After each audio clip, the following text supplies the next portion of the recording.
Chapter 10, Saving Miss Blake.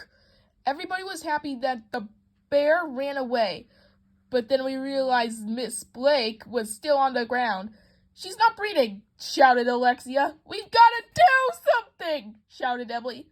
"You have a smartphone, Andrea," shouted Michael. "Call 911. "There's no cell phone service out here," Andrea shouted back. "We should run and get help," shouted Ryan. "No time for that," shouted Andrea. "Miss Blake could die. There's only one thing to do.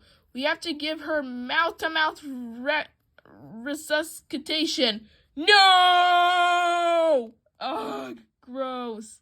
I wasn't going to do that. It's way too much like kissing. "Move over," Andrea barked. She got down on her hands and knees and started blowing air into Miss Blake's mouth. Yuck. "Is it working?" Ryan whispered. Is it working?" Ryan whispered while Andrea gave Miss Blake mouth-to-mouth resuscitation. I can't tell," whispered Neil.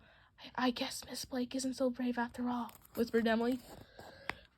"And I'll bet she never punched a bear in the face," I said. "And she's totally afraid of bears."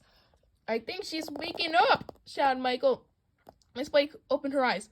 "Where am I?" she asked. "What happened to the bear?" "It ran away," Andrea told her. "We're safe now." "Thank goodness for that," said Miss Blake. As it turned out, we weren't safe at all, because that's when the weirdest thing in the history of the world happened. There was a roaring sound in the distance. "What's that?" asked Emily. "It sounds like a jet engine," I shouted, but it wasn't a jet engine. It was the sound of rushing water. It was a wall of water, and it was coming straight at us. "Wow," everybody said, which is Mom upside down. "Run for your lives," shouted Neil. "It's a flash flood," shouted Miss Blake. "Betcha didn't see that coming. Try to grab on something and hold on. Never leave your buddy behind." This was the worst thing to happen since TV turn-off week. Everybody was yelling and screaming and hooting and hollering and freak out. We made a run for it, but the wall of water caught up to us. It knocked me over.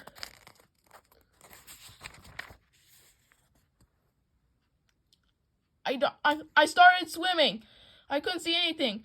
My body was being thrown every which way. Rocks were all around. I bumped my head on something.